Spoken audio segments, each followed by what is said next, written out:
بسم اللہ الرحمن الرحیم نحمده ونصلی علی رسولہ الکریم اما بعد فاعوذ باللہ من الشیطان الرجیم بسم اللہ الرحمن الرحیم رب اشرح لی صدری ویسر لی امری واحلل عقدۃ من لسانی یفقہوا قولی. ہم صرف کام نہیں کریں گے بلکہ اپنے کام کا حساب بھی خود ہی کریں گے، کیونکہ جب تک ہم خود اپنے آپ سے کام نہیں کرائیں گے، جب تک ہم اپنے آپ کو خود نمبر نہیں دیں گے کہ ہم کہاں کھڑے ہیں، جب تک ہم اپنی ایویلیویشن خود نہیں کریں گے، اپنی خوبیوں اور خامیوں کو نہیں جانیں گے، اس وقت تک آگے نہیں بڑھ سکتے. تو ہمارے سامنے جو ایک بہت بڑا چیلنج ہے وہ کیا ہے کہ ہمیں اللہ نے عقل والا انسان بنایا ہے اور عقل کی نعمت دے کر پیدا کیا ہے، اور جو ہمارا اس دنیا میں سب سے بڑا امتحان ہے وہ یہی ہے کہ ہم اپنی اس عقل کو استعمال کس طرح کرتے ہیں. اور یہی چیز ہمیں جانوروں سے الگ کرتی ہے. جانور بھی اپنی ضرورت کی عقل استعمال کر لیتے ہیں لیکن ان کے پاس عقل ہے ہی لمیٹڈ. ہمارے پاس عقل زیادہ ہے تو ہمیں اس کو استعمال کرنا ہے، اس سے فائدہ اٹھانا ہے اور سوچ سمجھ کے زندگی بسر کرنا ہے، اندھا دھند نہیں، آنکھیں بند کر کے نہیں. جو ہم نے بات کی تھی نا کہ کامیاب انسان کون ہوتا ہے، تو اس میں کامیاب انسان ایک معتدل شخصیت ہوتا ہے جس کی جسمانی، ذہنی، روحانی اور جذباتی اور سماجی شخصیت جو ہے یا لائف کے جو آسپیکٹس ہیں ان سب کے اندر ایک ہارمنی اور بیلنس ہو. اور جب تک ہماری ذہنی صحت یا ہمارا ذہنی آسپیکٹ یا انٹلیکچوئل آسپیکٹ یا ہمارے شعور اور سوچ کا آسپیکٹ جاگتا نہیں، اس وقت تک ہم دین میں ترقی نہیں کر سکتے. تو کوئی بھی کام آنکھیں بند کر کے نہیں کرنا، ہر چیز کو کریٹیکلی دیکھنا ہے. اچھا، یہ جو آپ کے گروپس ہوتے ہیں یہ آپ کی تعلیم کا حصہ ہیں، اور گروپ ڈسکشن کے بغیر صرف سنتے چلے جانا اور آپ کو کہیں بھی سب کو بولنے کا موقع نہ دینا، یہ یک طرفہ ٹریفک ہے اور اس سے کوئی زیادہ فائدہ نہیں ہوگا. آپ کو اپنے خیالات کا اظہار بھی کرنا ہے. آپ کو جو انسٹرکشنز دی گئی تھی وہ 3 تھیں بس.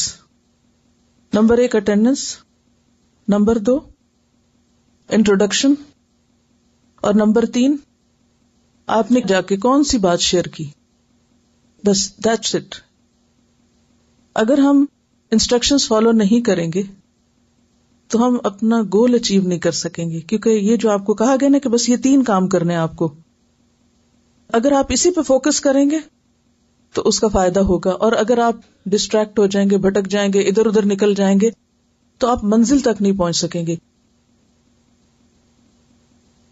جی یہ بتا رہی ہیں کہ ان کی ایک گروپ فیلو نے یہ بتایا کہ انہوں نے جب گھر جا کر شیئر کیا کہ انہوں نے آج یہاں کیا سیکھا، تو اس شیئرنگ کا فائدہ یہ ہوا کہ ان کی جو دیورانی تھی وہ بھی آ گئی، اور یہ اس بات کی خیر و برکت کی علامت ہے کہ جب آپ اپنی باتیں دوسروں سے اور خاص طور پر نیکی کی باتیں، کام کی باتیں شیئر کرتے ہیں تو آپ دراصل دوسروں کو ایک مدد دے رہے ہوتے ہیں.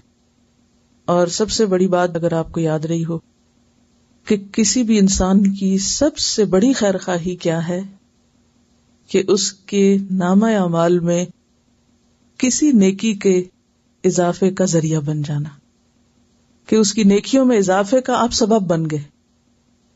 کیونکہ حدیث میں آتا ہے نا الدال علی الخیر کفاعلہ، الدال علی الخیر کفاعلہ، مطلب کیا ہے کہ نیکی کی طرف رہنمائی کرنے والا ایسا ہی ہے جیسے خود کرنے والا. اب وہ جو بھی صاحبہ ہیں خود آئیں، ساتھ دیورانی کو لے آئیں. اب دیورانی اگر پڑھتی ہیں اور جتنی بھی نیکی کریں گی وہ ساری نیکیاں ان کو جتنی ملیں گی اتنی ہی برابر کی ان کو بھی ملیں گی، کیونکہ وہ ان کے لیے ذریعہ بنی ہے لانے کا. کسی کی دنیا سنوارنا یہ بھی ایک نیکی ہے، لیکن کسی کی آخرت سنوارنا یہ اسے بہت بڑی نیکی. کتنی بڑی؟ اس کو آپ یوں دیکھیے کہ اگر آپ نے کسی کی دنیا سنواری تو آپ نے اتنے دن اس کو فائدہ پہنچایا. مثلاً آپ نے کسی کو گھر بنا کے دے دیا فار ایگزامپل, تو آپ نے اس کو فائدہ پہنچایا اتنے دن جتنے دن وہ اس گھر میں رہا. اب آپ نے اگر کسی کو مثلاً گھر بنا کر دیا تو آپ نے اس کے لیے کتنی بڑی نیکی کی کہ جتنے دن اس کی زندگی کے تھے, مہینے سال, اتنے دن اس کے لیے آپ نے بھلائی کی. مثلاً 10 سال بھلائی, 20 سال بھلائی. اور اگر آپ کی وجہ سے کسی کی آخرت بچ گئی اور اس کو جنت میں جگہ مل گئی, وہ جہنم سے بچ گیا, تو آپ نے اس کے ساتھ کتنی بھلائی کی, ہمیشہ کے لیے کی نا. دونوں نیکیاں ہیں. میں یہ نہیں کہتی کہ دنیا میں آپ کسی کا کوئی بھلا نہ کریں, دنیا کا بھی کریں, لیکن وہ چیز جو کسی کی آخرت بنانے والی اور آخرت کے کام آنے والی ہے, وہ حقیقی معنی میں بہت بڑی چیز ہے, چاہے کوئی اس کی قدر کرے یا نہ کرے. بعض اوقات ایسا ہوتا ہے نا, آپ کسی کو اچھی بات بتانے لگتے ہیں, وہ الٹا پڑتا ہے آپ پہ, وہ کہتے ہیں مجھے کیوں بتا رہے ہو تم, جاؤ اپنا کام کرو. اسی وجہ سے اس چیز کا اجر بہت بڑا رکھا نا, کیونکہ یہ کام آسان نہیں ہے. اگر آپ کسی کی دنیا بنانا چاہتے ہیں نا, تو وہ خوش ہو کے آپ کو ویلکم کرتا ہے. آپ کسی کے لیے گفٹ لے جائیں تو وہ کیا کرے گا؟ کسی کے لیے کھانا بنا کے لے جائیں, کیا کرے گا؟ وہ آپ کو گلے لگائے گا, خوش ہوگا کہ آپ کتنے اچھے ہیں. لیکن اگر آپ کسی کو نیکی کا راستہ بتانا چاہیں یا کوئی اچھی بات بتانا چاہیں تو پھر کیا ہوگا؟ ہو سکتا ہے وہ سننا ہی نہ چاہے, یعنی وہ شیطان اس میں بہت سی چیزیں ڈال دیتا ہے. تو عموماً لوگ قدر بھی نہیں کرتے. یہ کہتی ہیں کہ میری ایک رشتہ دار بیمار تھی اور میں نے ان سے کہا آپ استغفار کیا کریں, تو انہوں نے کہا آپ کو گناہگار میں ہی نظر آئی ہوں. اب یہ سوچ کا ایک انداز ہے نا. اب مثلاً ایک لکیر لگی ہوئی ہو تو آپ کسی سے پوچھے کہ یہ اوپر سے نیچے جاتی ہے, نیچے سے اوپر, کچھ کہیں گے اوپر سے نیچے اور کچھ کہیں گے نیچے سے اوپر. بات ایک ہی ہے لیکن انداز سوچ کا مختلف ہے. تو اب میں گروپ اٹ سیلف کے بارے میں پوچھ رہی ہوں. گروپ کا ہونا کیسا ایکسپیرینس تھا؟ ایک یونٹی کا احساس ہوا, ایک دوسرے کو پہچاننے کا موقع ملا, ایک دوسرے سے بات کرنے کا موقع ملا, ایک دوسرے کی صلاحیتوں کو پہچاننے کا موقع ملا, شیئرنگ کا طریقہ آیا کہ اپنے خیالات دوسروں کے ساتھ کس طرح آپ شیئر کر سکتے ہیں. اگر آپ یہاں یہ چیز سیکھ لیتے ہیں, ہاؤ ٹو کمیونیکیٹ, تو انشاءاللہ آپ نیکی اور خیر کی بات یہاں سے باہر نکل کے بھی کسی کے ساتھ کر سکیں گے, ہے یا نہیں؟ اور اگر آپ یہاں بیٹھ کے ہی نہیں بات کر سکتے تو آپ دعویٰ کا کام کیسے کر سکیں گے؟ آپ کسی کو نیکی بھلائی کی بات کیسے بتا سکیں گے؟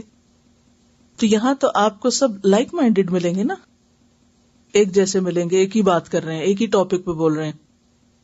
تو یہ بے حد ضروری ہے کہ آپ گروپ ٹائم کی پابندی کریں اور اس موقع سے فائدہ اٹھائیں.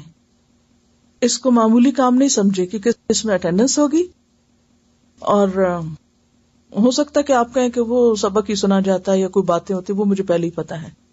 نہیں, اگر آپ کو پتا ہے تو آپ اپنے علم سے دوسروں کو مستفید کریں, ان کی مدد کریں کہ جن کو نہیں پتا. مثلاً آپ بہت اچھا بول سکتے ہیں, اللہ تعالیٰ نے آپ کو قدرتی طور پر علم بھی دیا ہے, صلاحیت بھی دی ہے.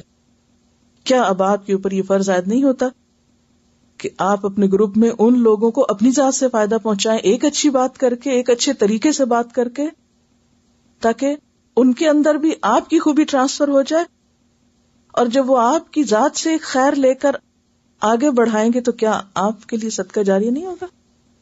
آپ دوسروں کے لیے نیکی کا ذریعہ بن جائیں گے. تو بھلے آپ کو آتا ہے یا نہیں آتا, دونوں صورتوں میں آپ کی پریزنس خیر کا باعث ہے. نیکی کی بات کرنے میں زیادہ جھجک آتی ہے نا. ہم دنیا کی کوئی بات کرنے لگے ہم بے تکان بولتے ہیں, لیکن جہاں کسی کو کوئی اچھی بات بتانے لگے تو ہم 10 دفعہ سوچتے ہیں کہیں کہاں, کیا کہیں, کہاں سے شروع کریں. وہ ایک ایسا بیریئر ہوتا ہے کہ آپ اس کو کاٹ ہی نہیں پاتے. تو انشاءاللہ یہاں انہی باتوں کو دہراتے دہراتے آپ اتنے فلوئنٹ ہو جائیں گے کہ کہیں بھی آپ کو پھر یہ نہیں پتا چلے گا کہ کہاں سے بات شروع ہوئی. اب آپ دیکھیں کہ بہت اہم بات سیکھنے کی یہ ہے کہ گروپ کا ٹائم لمیٹڈ ہوگا. آپ کو 1 گھنٹہ تھوڑی دیا جائے گا کہ آپ جتنے چاہیں کس سے سنائیں.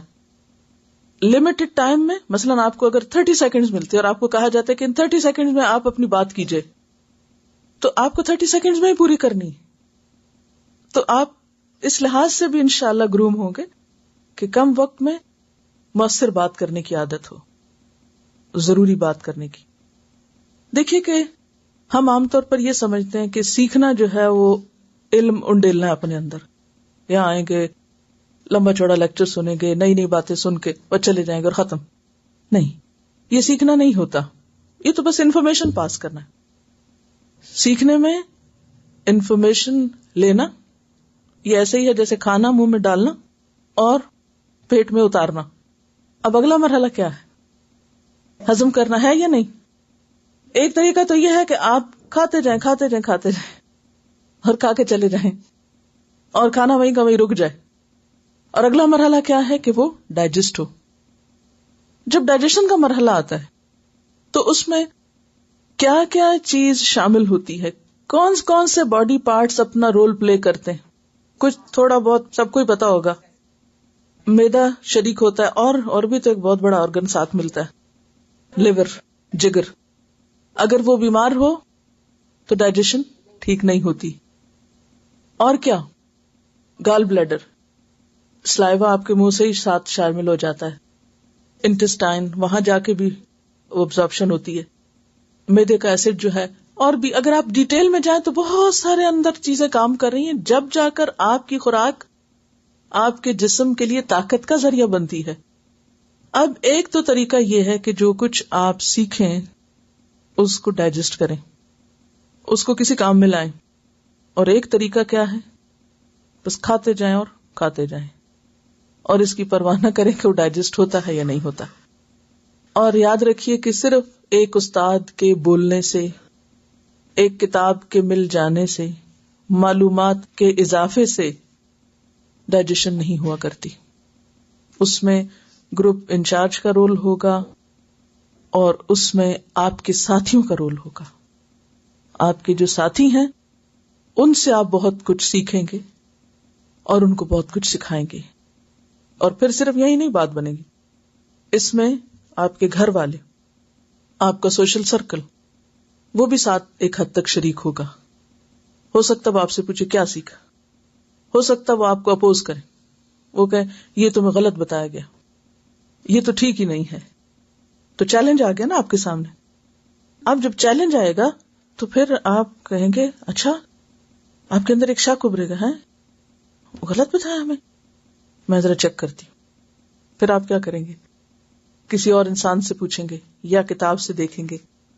تو اس طرح یہ مختلف طریقوں سے علم آپ کے اندر ڈائجسٹ ہوگا جب آپ نشو نما پائیں گے اور علمی لحاظ سے اور عملی لحاظ سے انشاءاللہ مضبوط ہوں گے اور ایک کامیاب زندگی کی طرف سفر کریں گے. اور یہ تو سفر جو ہے, یہ مت سوچیے کہ اس کورس کی حد تک اور ختم ہے. انسان بھولتا ہے, جان کے انجان ہو جاتا ہے. یاد دہانی چاہیے, سیکھتے رہنے کی ضرورت ہے.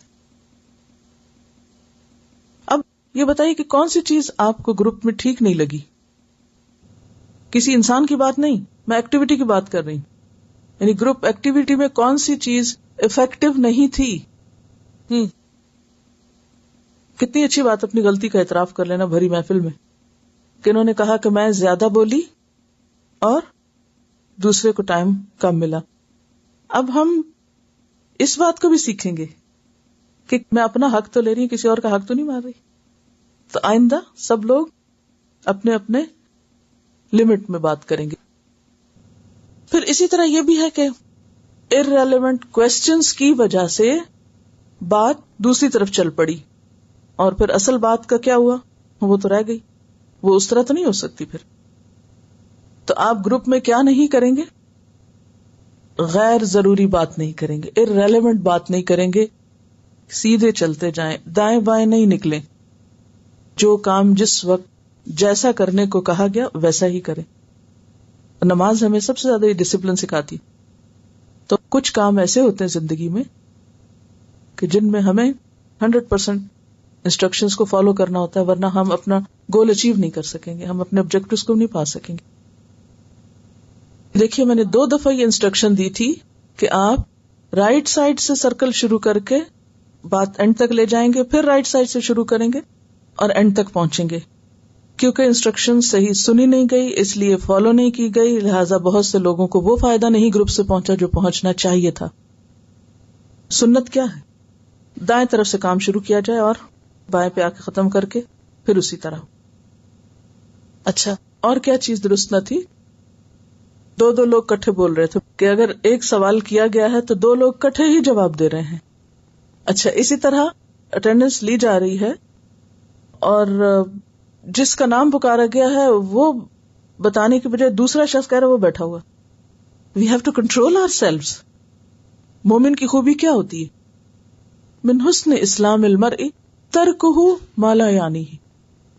اسلام کا حسن کیا ہے، خوبصورتی کیا ہے کہ ان باتوں کو چھوڑ دے جس سے اس کا کوئی مطلب نہیں. کوئی حاضر ہوا ہے تو وہ خود بتا دے گا کہ وہ حاضر ہے، اور اگر حاضر نہیں ہو تو آپ کو ضرورت نہیں ہے کہ آپ بتائیں کہ یہ حاضر ہے اور بیٹھی ہوئی ہیں. آپ اس کے حصے کا کام نہیں کریں. ہم سب کو اپنے شعور سے کام لینا ہے، عقل استعمال کرنی ہے، خود ہی ایویلویٹ کرنا ہے چیزوں کو اور پھر ان کو درست کرنا ہے. آپ دیکھیے کہ آپ لوگوں کے لیے چیلنجز عام لوگوں سے زیادہ ہیں. آپ ایک ایسے معاشرے میں رہتے ہیں کہ جہاں ہر طرف لوگوں کی آپ پر نظریں ہیں. ان کو آپ کے لیکچر سننے کا کوئی موقع نہیں ملتا کہ آپ کیا فرماتے ہیں. وہ اسلام کو کہاں سے جان رہے ہیں؟ آپ کے عمل سے، آپ کی مثال سے. آپ سڑک پر چلتے ہیں تو وہ آپ کو دیکھتے ہیں، آپ بات کرتے ہیں تو آپ کو دیکھتے ہیں، آپ لین دین کرتے ہیں تو وہ آپ کو دیکھتے ہیں. آپ کا وجود، آپ کی پریزنس، آپ کے معاملات، یہ اسلام کی تبلیغ ہیں. جب تک یہ درست نہیں ہوتے اسلام پھیل نہیں سکتا. اگر ہم لائن نہیں بنانا جانتے، اگر ہم سرکل ہی نہیں بنانا جانتے، ایک چھوٹے گروپ میں ہم ایک گول دائرہ نہیں بنانا جانتے، جو کہ بچپن سے سکھایا جاتا ہے. اسکول میں بچپن سے مجھے یاد ہے کہ جو سب سے پہلا اسکول میں نے جوائن کیا تھا اس میں ہمیں سب سے پہلے سرکل بنانا سکھایا گیا تھا. کیونکہ یونٹی کیسے آ سکتی؟ ہمارے دین میں ہر روز نماز کے لیے کیا بنتی ہے؟ صفیں بنتی ہیں. اگر صف نہ بنے تو نماز ہو جاتی نہیں ہوتی نا. فَإِنَّ تَسْوِيَةَ الصُّفُوفِ مِنْ إِقَامَةِ الصَّلَاةِ. صفوں کی درستگی نماز کا حصہ ہے. اسی طرح سرکل کا درست ہونا تعلیم کا حصہ ہے. ٹھیک ہے؟ اور ڈسپلن کو فالو کرنا، انسٹرکشنز کو فالو کرنا تعلیم کا حصہ ہے. ورنہ تو آپ اتنی دور سے اتنی تکلیف اٹھا کے یہاں آ کر کیا کریں گے؟ بیٹھ کے آپ گھر میں بھی بیٹھ کے کیسٹ سن لیں، کوئی کتاب پڑھ لیں. تو ہمیں بہت زیادہ اس چیز پر توجہ رکھنی ہے کہ ہماری گفتگو کا انداز، ہمارا سننا، ہمارا بولنا، ہمارا لینا، ہمارا دینا، ہمارا چلنا، ہمارا اٹھنا، ہمارا بیٹھنا چلتی پھرتی تبلیغ ہو جائے، تاکہ لوگ دیکھیں تو رش کریں کہ میں بھی ایسا بن جاؤں. اور ایک شخص آپ کو دیکھ کے مسلمان ہو گیا نا تو وہ آپ کے لیے سرخ قیمتی اونٹوں سے زیادہ بہتر ہے، دنیا کی بڑی بڑی نعمتوں سے زیادہ بہتر ہے. اور اگر آپ کو دیکھ کر ایک شخص دین سے بھٹکا اور بہکا اور بھاگا کہ ایسے ہیں مسلمان، اور پھر آپ دیکھیں کہ ہم اللہ کی نظر میں تو ہیں ہی، ہم فرشتوں کے ریکارڈ میں بھی ہیں، وہ بھی ہر وقت کیمرے لے کے ہمارے چاروں طرف ہیں، لیکن پھر ہم لوگوں کی مسلسل نظروں میں ہیں کہ ہم کیا کرتے ہیں. تو ان ساری نظروں کا احترام کیجیے.